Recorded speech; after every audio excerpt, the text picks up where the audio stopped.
세상에 떠도는 기묘한 괴담들. 첫 번째 이야기, 충남 태안에서 물귀신이 붙었던 소름 끼치는 실화괴담. 한참 깨가 쏟아지는 연애를 하던 시절, 외삼촌하고 외숙모가 함께 여행을 갔대. 외숙모네 집은 매우 엄격해서 외박이 절대 불가였는데, 피 끓는 청춘이었던 두 분이 치밀하게 작전을 짜서 절대 빠질 수 없는 회사 단합대회라고 거짓말을 한 거야. 회사 공문까지 위조해서 말이야. 결국 몇 주간에 걸친 물밑 작업의 성공으로 외삼촌과 외숙모는 무사히 여행을 갈 수가 있었대. 우리 큰 외삼촌은 차를 엄청 애지중지하거든. 그건 지금도 마찬가지라. 큰 외삼촌 차를 타게 되면 꼭 신발을 털고 타야 해. 그래서 난 안 타지. 암튼 그런 큰 외삼촌의 애마를 빌다시피 해서 빌리고 목적지를 서해 어디쯤에 바닷가로 정하고 출발을 하게 된 거야. 회사에 휴가까지 내고 두 분이서 처음으로 1박 2일 여행을 떠나게 된 거지. 설레는 마음으로 휴게소에 들러 맛있는 간식도 사 먹고, 날짜도 10월 언저리쯤이었고 덥지도 않고 춥지도 않은 딱 좋은 날씨였던 터라 두 분은 무척 들떴다고 해. 그렇게 한참을 달려서 목적지에 도착한 두 분은 숙소에 짐을 풀고 이른 저녁을 먹으러 바닷가 쪽으로 나오게 된 거야. 그리고 도로변에 위치한 수많은 횟집과 조개구이집을 천천히 둘러보는데, 그날이 평일이어서 그런지 손님이 별로 없었다고 해. 그래도 회나 조개구이 맛은 거기서 거기잖아. 게다가 두 분 다 돌로 밥을 해먹어도 둘만 있으면 행복하던 그런 시절이었으니 그 중에서 제일 괜찮아 보이는 횟집에 들어가게 된 거야. 술도 한 잔씩 하면서 나 한 입 자기 한 입 쌈도 싸주고, 그렇게 분위기가 무르익으면서 두 분이서 기분 좋은 시간을 보내고 있었대. 한참을 이어진 술자리로 인해 외숙모의 뺨이 붉게 달아올랐고 외삼촌도 조금씩 취기가 오르는 게 느껴졌대. 그리고 주변에 드문드문 자리를 잡았던 다른 손님들도 하나둘씩 자리를 뜨기 시작해서 결국엔 외삼촌과 외숙모 두 분만 남게 되었다는 거야. 저 멀리 바다가 보이고 눈앞에는 사랑하는 여인이 있으니 외삼촌은 세상을 다 가진 것처럼 많이 행복했다고 해.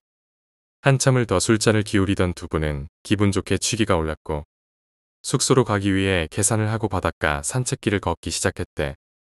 산책길이라고 해봐야 차들이 횟집으로 들어올 수 있도록 모래사장 위에 둔턱을 만들고 그 위에 도로를 깔아놓은 정도라.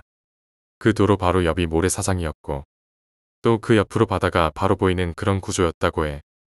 숙소까지 두 분이서 도란도란 이야기를 하면서 천천히 걸어오는데 외숙모가 바닷가를 가리키며 소리를 지르더래. 놀래서 외숙모가 가리키는 곳을 보니까 정말로 어떤 사람이 물에 빠져서 허우적거리고 있더라는 거야. 외숙모는 어떻게 좀 해보라며 재촉을 하는데 한밤중에 바닷가에 들어가는 게 쉽지가 않잖아. 주변을 두리번거리며 사람들을 찾아보려고 하는데 시간도 시간이거니와 평일이라는 특성상 관광객들은 눈을 씻고 찾아봐도 없더라는 거지. 할 수 없이 외삼촌은 외숙모한테 아까 그 횟집에 가서 사람들을 좀 불러오라고 하고 모래사장 쪽으로 내달렸다고 해. 달려가면서 조금만 참으라고 소리를 지르고 바닷가로 뛰어들었는데 의외로 깊지 않은 곳에서 그 사람이 발버둥을 치고 있더래. 외삼촌의 어깨까지 오는 높이에서 발버둥 치는 사람의 목을 뒤에서 걸고 빠져나오는데 그 사람이 꿈쩍도 안 하더라는 거야. 우리 외삼촌이 키도 크고 풍채도 좋아서 모르는 사람이 보면 족폭인 줄 알고 말도 잘 안 거는 그런 스타일인데 외삼촌보다 작아 보이는 그 사람이 더군다나 물에 빠져서 기운도 빠졌을 텐데 전혀 꿈쩍도 안 하고 그 자리에서 계속 발버둥만 치더라는 거야. 발버둥 치는 그 사람 때문에 주변에 물보라가 일어서 외삼촌 눈에 바닷물이 들어가고 난리도 아닌 상황이었는데 아무리 힘을 주고 용을 써봐도 꿈쩍도 안 하니까 외삼촌도 미치고 환장할 노릇이었대. 나중엔 입에서 욕까지 나오면서 가만히 좀 있으라고 하는데도 계속 발버둥만 치고 앞으로 전혀 나갈 수가 없더라는 거야. 그렇게 한참을 실갱이를 하다가 도저히 안 되겠어서 기절을 시키고 데리고 나가자라는 생각이 든 외삼촌이 뒷목을 내리치려고 하는 그때 이상한 점이 눈에 띄더라는 거야. 외삼촌은 키가 크니까 어깨 높이까지 물이 차올랐는데 그 사람은 외삼촌보다 체구가 작아서 목 아래 부분까지 물이 차올라 있었다나 봐. 근데 당연히 그렇게 빠지면 발까지 저어가며 어떻게든 나오려고 애를 써야 하는데 외삼촌이 잡고 있는 상체 부분은 나오려고 허우적거리는데 하체 부분은 전혀 미동도 안 하고 있더라는 거야. 상체가 그렇게 허우적거리면 그 여파로 다리 부분도 조금은 움직여야 하는데 일부러 안 움직이는 건지 아니면 그 자리에 못 박힌 건지 하여튼 조금도 움직이지 않더라는 거지. 깜짝 놀란 외삼촌이 그 사람을 뿌리치려고 하는데 그렇게 허우적거리던 사람이 외삼촌 쪽으로 눈 깜짝할 사이에 뒤돌아서 오히려 외삼촌의 목 부분을 팔로 감싸더라는 거야. 그때서야 외삼촌은 그 사람의 얼굴을 볼 수 있었는데 얼굴은 물속에 오래 있어서 그런지 시퍼렇게 변해 있었고 우리가 주위에서 흔하게 보는 그런 인상이었다고 해. 근데 그 작은 체구에서 소나기 힘이 얼마나 센지 외삼촌이 목에 둘러져 있는 그 사람의 팔을 풀려고 애를 쓰는데 풀어질 생각을 안 하더라는 거야. 그리고 외삼촌을 내리 누르기 시작하는데 진짜 그건 사람의 힘이 아니었대. 내려가지 않으려고 죽을 힘을 다해 버티던 외삼촌이 결국 그 힘에 못 이겨 바닷물 속으로 가라앉았는데 외삼촌은 그때 보고야 만 거야.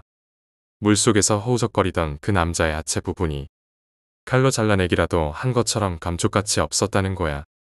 그러니까 상체의 반만 내밀고 허우적거리고 있었던 거지. 외삼촌은 이렇게 죽는구나 싶었대. 위에서 내려누르는 힘이 너무도 강해서 도저히 밖으로 나올 엄두도 안 났고 딱 그대로 죽는구나라는 생각만 들고 그동안 살아왔던 인생이 주마등처럼 스쳐 지나가더라는 거지. 그렇게 반항하던 힘을 빼고 외삼촌이 축 늘어지려는 그때 갑자기 외삼촌이 몸이 둥실하고 뜨더니 물 밖으로 나오게 된 거야. 그리고 누군가가 외삼촌의 양뺨을 불이 나도록 세게 쳤는데 실신할 것 같은 그 와중에도 너무 아파서 정신이 확 들더라는 거야. 그렇게 눈을 떠서 보니까 아까 봤던 횟집 주인 아저씨가 외삼촌을 마구 흔들고 있었고 외숙모는 거기까지 들어오지는 못하고 조금 멀리 떨어져서 눈물 콧물 범벅이 되어 있더라는 거야.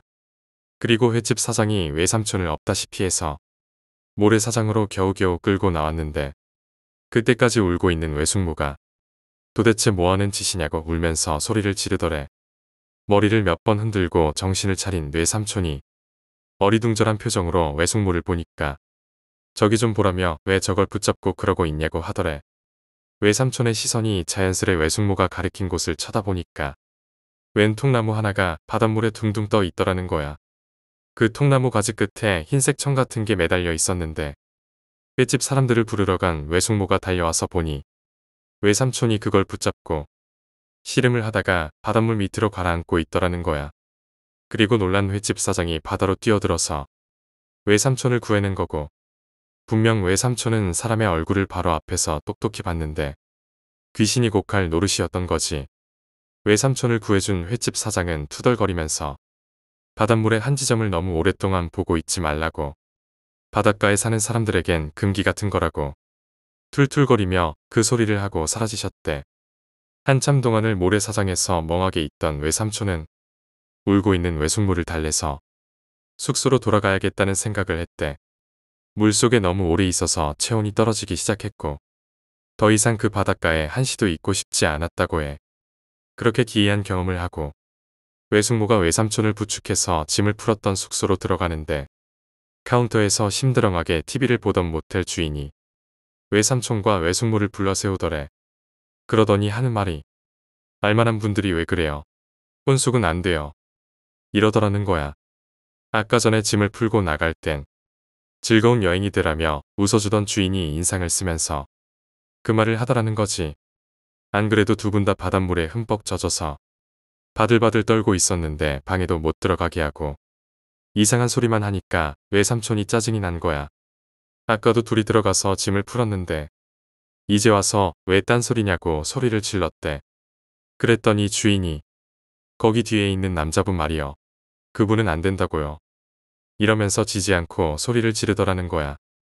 외삼촌과 외숙모는 그 순간 등 뒤로 소름이 돋으면서 할 말을 잃고 서로를 마주봤대. 그리고 외삼촌이 떨리는 목소리로 모텔 주인한테 지금 누구 보며 하는 소리냐고 자세히 보라고 우리 말고 또 누가 있냐고 재차 되물었대. 그러니까 TV를 보면서 건성으로 대답하던 모텔 주인이 고개를 돌리고 작은 카운터 구멍으로 눈을 빼꼼히 내밀더니 다시 한번 외삼촌과 외숙모를 쳐다보더래. 한참을 그렇게 쳐다보던 모텔 주인이 카운터 출입문을 열고 밖으로 나오더니 아까까지 같이 있던 남자분은 어디로 갔냐고 오히려 외삼촌한테 되묻더라는 거야. 안 그래도 두 분 다 물에 빠져서 퍼렇게 질려 있는데 모텔 주인까지 기괴한 소리를 하니까 외숙모는 거의 정신이 나갈 지경이었다고 해. 외삼촌이 겨우 지탱하고 들어올 때부터 2명뿐이었다고. 모텔 주인한테 이야기하고 방으로 올라가는데 등 뒤로 모텔 주인의 말소리가 들리더래. 분명 3명이서 들어왔는데 거 이상타. 이러는 말소리가 말이야. 설레는 마음으로 떠나온 여행인데 두 분 다 몰골이 말이 아니게 된 거지. 서둘러 방으로 들어와서 따뜻한 물로 샤워를 하고 젖은 몸을 말리고 있었는데 외숙모가 너무 무서워하더라는 거야. 입술이 파래져가지고 드라이기로 머리를 말려주는데 모텔 주인이 한 이야기를 하면서 여기 못 씻겠다고 하더래. 무서워서 잠도 못 자겠다고 하면서 말이야. 사실 외삼촌도 아까부터 계속 모텔방 출입문 쪽에서 들리는 발소리가 신경이 쓰였던 터라 몸이 좀 마르면 차 안에서 잠깐 눈을 붙이고 술이 깨는 대로 여기를 벗어나자고 합의를 한 거야. 그리고 다시 짐을 싸고 모텔 주차장에 세워뒀던 차 트렁크에 싣고 차 속에서 잠깐 눈을 붙이기로 하셨대. 운전석과 보조석 시트를 뒤로 눕히고 외숙모한테 담요까지 덮어주고 나서야 외삼촌도 피곤이 몰려와서 깜빡 잠이 들었다고 해. 그리고 나서 외숙모가 몸을 흔드는 진동소리에 눈을 떠보니 외삼촌이 옆에서 운전을 하고 있더래. 벌써 해가 떠오르려는 시간이 되어가고 있었고 외삼촌은 외숙모가 눈을 뜬 것도 모르고 정면만 주시하면서 운전에 열중하고 있더라는 거야. 외숙모가 보조석 시트를 올리면서 언제부터 이런 거냐고 묻는데도 대꾸를 안 하고 더운 날씨도 아닌데 이마엔 식은땀까지 송글송글 맺혀 있더라는 거지. 분위기가 이상함을 느낀 외숙모가 운전하는 외삼촌의 어깨에 손을 올렸는데 외삼촌이 기겁하게 놀라면서 소리를 지르더라는 거야. 그 소리에 더 놀란 외숙모가 도대체 왜 그러냐고 물으니까 외삼촌은 그제서야 속도를 줄이면서 차를 갓길에 세우더래. 그리고서 들려준 이야기가 피곤함에 골아떨어진 외숙모와는 달리 외삼촌은 악몽을 꾸면서 잠을 설치고 있었는데 정면으로 누워자던 외삼촌 얼굴에 차가운 뭔가가 뚝 하고 떨어지더래. 그 소름 끼치는 차가운 느낌에 외삼촌이 눈을 떴더니 바로 자기 눈앞에 아까 봤던 그 남자 얼굴이 둥실하고 떠 있더라는 거야. 소스라치게 놀란 외삼촌이 벌떡하고 일어나는데 그게 꿈이었던 거지. 놀란 마음에 숨을 몰아쉬면서 이마에 흐른 땀방울을 닦아내는데 외삼촌 티셔츠 목 부분이 심하게 젖어 있더라는 거야. 그래서 시트 부분을 보니까 땀을 흘렸다고 하기엔 지나치게 많은 양의 물이 흥건하게 고여 있더라는 거야. 놀래서 외숙모 쪽을 쳐다보는데 외숙모는 몸을 차문이 향하게 옆으로 누이고 곤히 자고 있더래. 그리고 시선을 다시 돌리는데 자동차 사이드미러에 웬 남자가 얼굴을 처박듯이 들이밀고 있더라는 거야. 선팅된 자동차 안에서는 그 사람의 옆모습만 보였는데 사이드미러에 비춰진 그 모습이 아까 봤던 그 남자의 모습과 너무나도 비슷하더라는 거지. 외삼촌은 왜 그랬는지 모르겠는데 순간적으로 핸들에 얼굴을 쳐박았대. 그 남자와 눈을 마주치면 안 되겠다는 생각이 들더라는 거지. 그리고 고개만 살짝 돌려서 그 남자를 쳐다보는데 사이드미러에 한참 동안 얼굴을 쳐박고 있던 그 남자가 갑자기 고개를 외삼촌 쪽으로 돌리더니 이번에 선팅된 차 유리에 얼굴을 미친 듯이 들이대더라는 거야. 마치 누군가를 찾는 것처럼 말이야. 그 바로 밑에 외숙모가 새근새근 잠을 자고 있었는데 그 남자가 유리에 얼굴을 처박은 채로 눈알을 대굴대굴 굴리면서 외숙모 쪽을 쳐다보더니 입을 해벌쭉 벌리고 웃더라는 거야. 그 모습에 깜짝 놀란 삼촌이 정신을 차리고 앞뒤 볼 것도 없이 차를 빼서 그 길로 내달린 거고 그 후로 무서워서 사이드미러는 쳐다보지도 못하고 정면만 보고 운전을 하기 시작한 거야. 이야기를 마친 외삼촌의 이마에는 그때까지도 식은땀이 맺혀 있었다고 해. 해가 완전히 뜨고 나서야 외삼촌은 다시 운전대를 잡을 수 있었고 두 분의 여행은 허무하게 마무리가 되었지. 근데 공포심이 서로를 엮어준 건지 뭔지는 모르겠는데 외삼촌은 그때 외숙모가 구해주지 않았다면 이름 없는 바닷가에 물귀신이 되었을 거라고 실없는 농담도 하고 외숙모는 다 큰 남자가 그렇게 벌벌 떠는 모습이 귀여웠다고 하는 걸 보면 천생연분은 맞지 싶어. 결국 즐거운 마음에 시작된 여행은 공포로 마무리가 되었고 두 분이 겪은 일은 아직까지도 풀리지 않는 미스테리로 남았어. 과연 그 남자는 무엇이었고 모텔 주인이 본 건 또 누구였을까? 이야기를 요약하자면 외삼촌과 외숙모가 여행을 갔다가 물귀신과 마주한 경험. 밤의 바다에서 물에 빠진 사람을 구하려 했으나 그 사람이 실제로는 상반신만 있는 물귀신이었음을 깨닫고 모텔로 돌아와 또다시 기이한 경험을 하게 됨. 여행은 공포로 마무리되고 그들이 겪은 일은 해결되지 않은 미스테리로 남음. 두 번째 이야기, 귀신 보는 친구 가족들. 제 친구 중에 귀신을 잘 보는 놈이 있습니다. 근데 그놈 얘기를 들어보면 그놈뿐만 아니라 가족들이 전부 귀신을 자주 목격한다는 거죠. 특히나 그놈의 집 얘기를 들으면 움찔합니다. 친구와 친구의 누나는 매일 학교에 가고 부모님도 맞벌이이신지라 아침부터 저녁까지는 집이 텅텅 빈다고 합니다. 고등학교 당시 친구는 누나가 대학생이라 아무래도 친구가 제일 일찍 집으로 들어오는데 그때마다 항상 물건들의 위치가 바뀌어져 있거나 서랍들이 빠져 있고 옷가지들이 어질러져 있는 등 난리도 아니라고 합니다. TV를 보다가 온 가족이 동시에 베란다에 서 있는 처녀 귀신을 동시에 보고 놀라는 적도 한두 번도 아니라고 하고 가위 눌릴 때는 처음엔 무서웠지만 이젠 짜증나서 미친년아 할 테면 더 해봐. 누가 이기나 보자. 하고 속으로 생각하면 정말 더욱더 세게 누른다는군요. 하여튼 그놈에게 들은 몇 가지 얘기를 들려드릴까 합니다. 첫 번째로는 음식 훔쳐가는 귀신 이야기입니다. 친구 어머니께서 친정생활을 하실 때 자주 겪었던 일이라고 합니다. 아주 오래된 한옥이었다고 하는데 보통 요리를 하다가 재료 같은 것들을 올려놓는 선반이 창문 바로 앞에 있었다고 합니다. 근데 꼭 자리를 비우면 음식 재료들이 하나둘씩 없어진다는 것이었어요. 근데 어느 날은 잠시 뭐 좀 가지러 창고에 갔다 오는 사이에 창문으로 음식을 가져가는 손을 보신 겁니다. 누군지 잡아내려고 바로 달려가서 내다본 순간 친구 어머니는 놀라셔서 뒤로 넘어지셨다네요. 집 구조가 대문이 있는 쪽은 평지이지만 주방이 위치하고 있는 집 뒤쪽은 아래쪽이 높은 언덕길이라 그 높이로 사람 손이 절대로 올라올 수가 없는 높이였기 때문이었다고 하시더라고요. 시어머니께 얘기하니 저승에 못 올라가고 떠도는 불쌍한 사람들이니 그냥 모른 채 하라고 하셨다더군요. 두 번째로는 정체불명의 눈이 큰 귀신 이야기입니다. 친구의 외삼촌께선 독실한 기독교 신자라고 하십니다. 그날도 여느 때와 같이 새벽 기도를 드리려고 일찍 교회로 길을 나섰다고 하시는데 겨울이라 날이 무척 어두웠다고 합니다. 날씨도 추웠고 말이죠. 그래서 옷을 단단히 입고 나가셨는데 교회까지 가면서 뭔가 정말 오싹한 기분이 들어서 뒤를 돌아봤더니 시커먼 무엇인가가 계속 따라오더랍니다. 쳐다보면 나무 뒤에 숨고 다시 쳐다보면 또 나무 뒤에 숨고 자세히 봤더니 눈이 정말 시커매서 엄청 컸다고 하네요. 무서운 생각이 들어서 빨리 교회로 걸음을 옮기셨다고 합니다. 교회에 들어오신 후 안심하시고 예배를 드리고 교회 가면 목사님이 기도 드려주실 때가 있지 않습니까? 그때 기도를 드리는데 뭔가 기분이 찝찝해서 눈을 살짝 떠봤더니 아까 봤던 그 알 수 없는 시커먼 귀신이 기도하는 사람들 얼굴을 한 명씩 쳐다보면서 돌아다니고 있었다고 합니다. 친구 외삼촌께서는 너무 놀라셔서 정말 열심히 기도를 드리셨다고 합니다.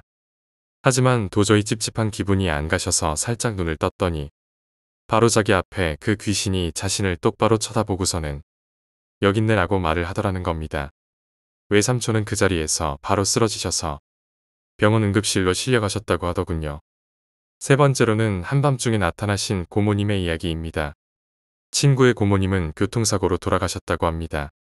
하여튼 이 사건으로 인해 친구 어머니가 한동안 잠을 제대로 못 주무셨다고 합니다. 얘기인 즉슨 고모님 댁이랑 친구네 집이랑 사이가 안 좋았었다고 합니다. 아시는 분들은 다 아시겠지만 친척들끼리 보증 문제로 인해 사이 안 좋은 집들이 꽤 되잖아요. 고모님 댁 사업이 어려워서 고모님이 친구 어머님께 좀 부탁을 했었는데 거절을 하셨었나 봐요. 당시 경제도 많이 안 좋은 상황이었기도 했고 보증은 가족끼리라도 서는 것은 아니라는 생각이 확고하셨다고 합니다. 근데 그 일이 있고 난 후에 고모님이 사고로 돌아가셨대요. 장례를 치른 후 2달이 지났을까 친구 아버님은 출장을 가셔서 친구 어머니께서 혼자 잠을 청하고 계셨는데 누군가 문을 똑똑하고 두드리더랍니다. 잠이 덜 깬 상태로 일어나셔서 누구세요? 라고 했더니 나다. 문 좀 열어봐 라고 고모님의 목소리가 들리셨었대요. 그래서 친구 어머님이 열렸으니까 그냥 들어오세요. 라고 하는 순간 문이 갑자기 쾅 하고 열리더니 고모님께서는 문 앞에서 정말 사람을 죽일 듯한 눈으로 쳐다보고 계셨대요. 그러시더니 하는 말이 내가 너 때문에 이렇게 된 거야. 너도 같이 가자. 이렇게 말씀하시고는 달려오셔서 목을 조르시더라는 거예요. 순간 비명을 지르셨고 그 소리에 놀라서 달려온 제 친구와 누나가 본 것은 눈이 뒤집혀지신 채 입에 거품을 물고 계셨던 친구 어머니였답니다. 구급차를 불러서 응급실로 옮긴 후 한숨 돌리고 아버지한테 전화를 걸려는 찰나 전화가 바로 와서 받았답니다. 엄마한테 무슨 일 없냐고 말이죠. 엄마가 지금 갑자기 발작 상태가 오셔서 응급실이라고 지금 빨리 오시라고 했더니 하시는 말씀이 친구 아버님의 꿈에 고모님이 나타나시더니 너한텐 정말 미안하지만 네 안사람 좀 같이 데려가야겠다. 나 이대로는 혼자 외로워서 강을 혼자 못 건넌다 라는 말만 하시고 계속 서럽게 우셨다고 하네요. 네 번째 이야기는 친구가 직접 겪은 얘기입니다. 친구가 귀신을 믿게 된 결정적인 계기라면서 해준 얘기였습니다. 친구가 학원 시험 때문에 너무 늦게 끝나서 피곤해 지친 몸을 이끌고 집에 도착해 씻지도 않고 옷만 갈아입고 불도 안 끈 채로 바로 쓰러져서 잠을 잤다고 합니다. 한참 시간이 지났을까 이상한 느낌이 와서 바로 눈을 떴는데 불은 꺼져 있고 몸은 안 움직이고 가위가 눌려버린 것입니다. 그런데 왼쪽에 인기척이 느껴져서 눈동자를 살짝 돌렸더니 검은 옷자락이 길게 땅에 축 늘어진 게 보이더랍니다. 그 순간 느꼈답니다. 이게 저승사자구나. 친구는 너무 무서워서 눈을 질끈 감고 가위에서 풀려나려고 정말 난리를 쳤는데 도저히 풀리지가 않았답니다. 그래서 다시 눈을 떠서 왼쪽을 봤는데 아무것도 없어서 안심하고 다시 발버둥 치려고 하다가 아래쪽을 보게 되었죠. 절대 그 얼굴을 잊을 수가 없었답니다. 정말로 새카만 옷을 입고 팔짱을 낀 채 정말 창백한 얼굴에 무서운 눈초리로 자기를 바라보고 있던 그 모습이 너무 무서워서 눈을 다시 질끈 감고 가위를 풀려고 몸이 땀에 범벅이 되도록 발악을 했는데도 안 풀리다가 갑자기 팍 풀려버리더랍니다. 안심하고 한숨을 푹 쉬는데 정말 굵은 목소리로 귓속말이 들렸었대요. 장난친 거니까 걱정하지 마. 넌 죽으려면 한참 멀었어. 이 말을 듣는 순간 바로 후다닥 일어나서 바로 불 켜고 잠도 못 자고 밤새웠다고 합니다. 아침쯤 되니까 시끄러운 앰뷸런스 소리가 났대요. 등교하면서 수혜 아저씨께 여쭤보니 아파트에서 새벽에 누군가 돌아가셨다고 합니다. 저승사자도 업무 중에 심심했나 봐요. 다섯 번째 이야기는 음악을 좋아하는 귀신입니다. 이 이야기는 짧습니다. 시험 기간이어서 밤새 공부하고 있었는데 저도 그렇고 친구도 그렇고 음악을 들으면서 공부하는 버릇이 있습니다. 친구놈이 집에서 다른 날과 마찬가지로 시험 공부를 하고 있었지요. 물론 이어폰을 귀에 끼고 말입니다. 그렇게 3시간 정도 흘렀을까?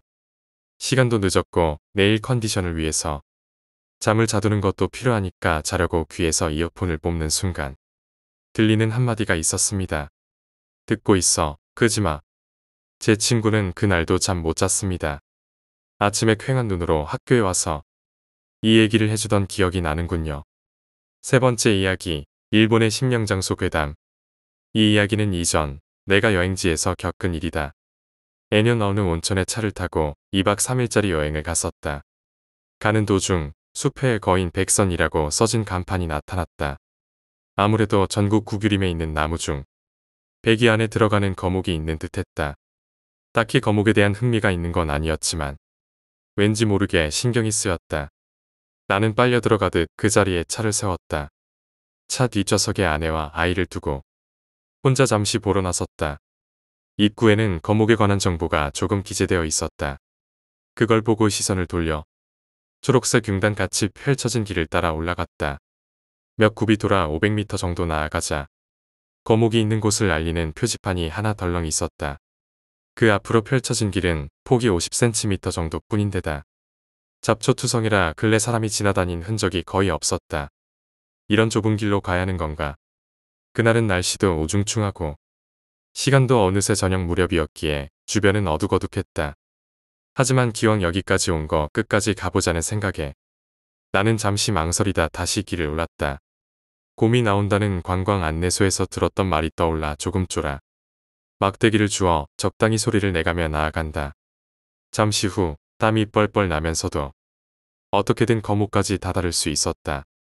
이게 100개 안에 들어가는 나무인가 하는 생각을 하며 서서히 다가간다. 비석이 하나 있었는데 1000년이 넘었다는 게 눈에 들어왔다. 그 순간 갑자기 덜컹하는 소리가 멀리서 울려 퍼졌다. 아까 전까지 내가 곰을 쫓으려 여기저기 두들기던 소리와 비슷하지만 더 강한 소리였다. 나 말고도 누가 이 숲에 있는 건가? 순간 그렇게 생각했다. 하지만 소리가 들려온 방향은 지금 내가 온 길 쪽이 아니었다. 다시 덜컹하고 소리가 들려온다. 어느 방향에서 들려온 것인지 더 확실히 알 수 있었다. 거목 너머 반대쪽 방향이다. 하지만 슬쩍 봐도 거목 뒤쪽은 막다른 길이라 그 이상 사람이 들어갈 수 없는 공간이었다. 어둡고 깊은 숲이 계속 펼쳐져 있을 뿐 우물우물하는 사이 또 소리가 들려온다. 하지만 이번에는 방금 전과 또 다른 방향에서 들려온 듯했다. 그 소리는 마치 처음 들렸던 소리의 호응이라도 하는 것처럼 아무도 없는 숲에 메아리 쳤다. 소리의 여운이 사라져갈 무렵 지금까지 소리가 들려왔던 곳들과는 다른 곳에서 또 덜컹하고 소리가 들려왔다. 주변은 순식간에 어두워졌다. 습기 찬 흙에서 올라오는 안개가 더 자욱해졌다. 금방 막 올라온 길인데 갑자기 싹 사라지는 것 같은 착각이 들어 나는 뒷걸음질 쳤다. 가만히 귀를 기울였다. 무슨 신호 같은 것일까? 하지만 그 나무를 두드리는 것 같은 소리는 하나 들리면 다른 장소에서 또 하나가 들려왔다. 그게 끝났다 싶으면 또 다른 곳에서 소리가 들려와 계속 멈추지 않고 소리가 들렸다. 나는 문득 깨달았다. 그 소리가 나를 향해 점점 거리를 좁혀오고 있다는 것을 말이다. 숲 입구부터 여기까지 1km는 좋게 떨어져 있었다. 지금부터 서둘러 돌아가도 차가 있는 곳까지 갈 무렵에는 완전히 어두워져 버리겠지. 왜 이런 시간에 여기 왔는지 후회하며 나는 소름이 끼치고 식은땀이 흐르는 걸 느꼈다. 소리는 더욱더 범위를 좁혀 내게 다가온다. 만약 소리를 내는 게 사람이라고 해도 5-6명 정도가 아닌 듯 했다. 정확히는 모르겠지만 10명 정도는 되는 느낌이었다. 나는 거목을 관찰할 틈도 없이 지금까지 왔던 길을 서둘러 돌아가기 시작했다. 올 때는 한 굽이 돌았는데 곰이 있으면 어쩌나 하는 게 걱정이었다. 하지만 지금은 그게 문제가 아니었다.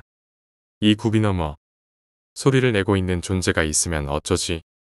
그런 생각이 머리에 떠오르는 걸 필사적으로 떨쳐내며 나는 묵묵히 온 길을 되돌아갔다. 그 사이에도 나무를 두드리는 소리는 끊이지 않고 계속 내게 다가오고 있다. 문득 어느 분기점 앞에 다다랐을 때였다.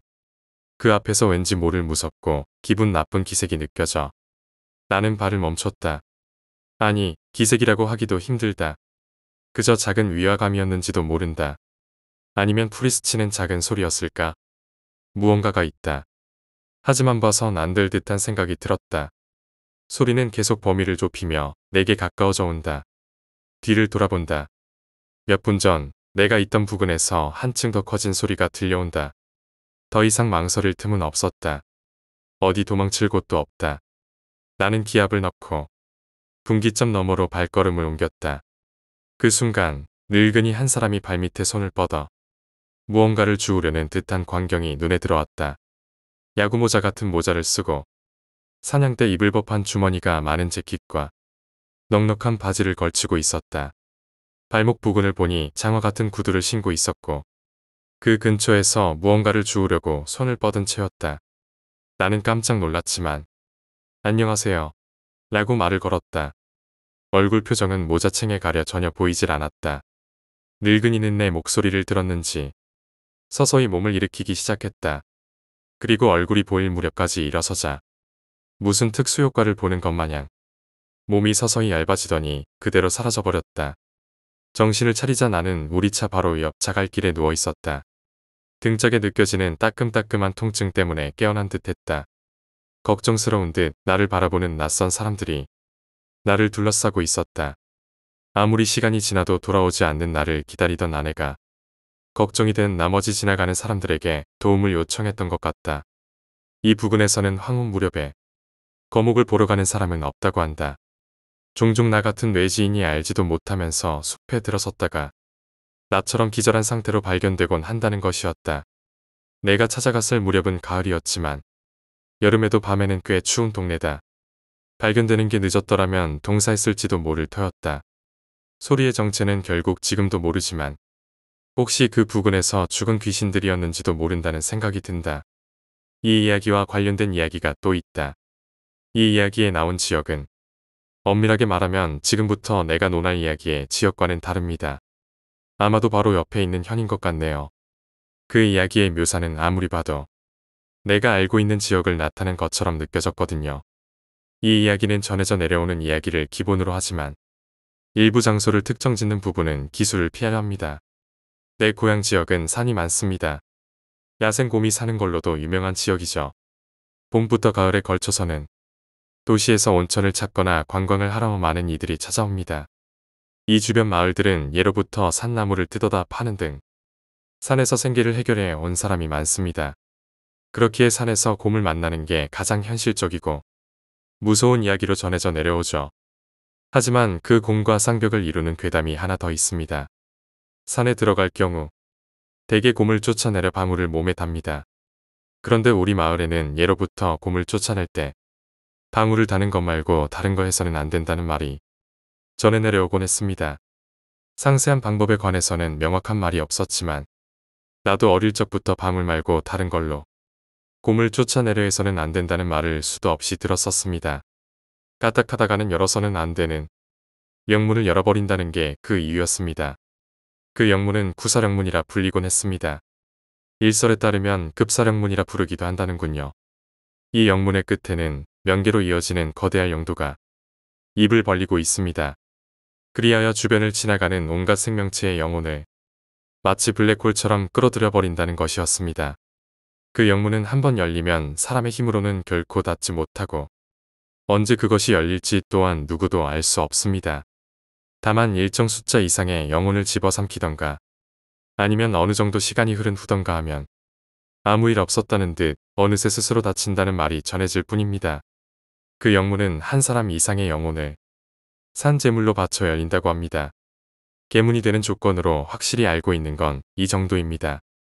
저녁부터 이튿날 아침 사이, 어슴푸레할 때와 완전한 어둠 사이의 시간일 것. 한 명 내지는 2명 정도의 적은 인원만 산에 들어설 것. 특정한 리듬으로 어떤 소리를 낼 것. 계문 직전까지 의식을 유지할 것. 이외에도 다른 조건이 있을지 모르겠습니다만 내가 기억하고 있는 건 이 정도입니다. 실제 이 영문이 열렸을 때에 관한 기록은 거의 남아있지 않습니다. 다만 아득한 옛날 이 영문이 수많은 비극을 만들어냈었다는 이야기가 전해져 내려올 뿐입니다. 또 만약 모든 조건을 채워 영문이 열려버렸다고 해도 낮이나 밝을 때에는 딱히 문제가 일어나지 않는다고 합니다. 즉, 어슴푸레해지면 영도가 입을 열고 밝아지면 영도가 일시적으로 막힌다는 거지요. 구사령문이라는 이름의 유래는 8명의 사령과 1명의 문지기에 의해 열리는 영문 때문이라는 설이 있습니다. 입사는 사람이 조건들을 모두 채운 후 어떤 리듬으로 소리를 울리는 게 시작입니다. 그러면 그 사람을 둘러싼 8방향에서 순서대로 어떤 대답이 돌아온다고 합니다. 처음에는 멀리서 둘러싸듯 들려오는 그 대답은 서서히 좁혀들어와 결국에는 그 정체가 보일 만큼 가까워집니다. 그리고 문이 열린 영도와 안쪽의 시선을 뺏기면 그 순간 마지막 사령인 문지기가 그 사람을 습격합니다. 그 영혼을 산 제물 삼아 영문이 열리게 되는 것입니다. 솔직히 말해 나는 태어나서 단 한 번도 귀신 같은 건 본 적이 없었기에 그 이야기는 전혀 믿지 않았었습니다.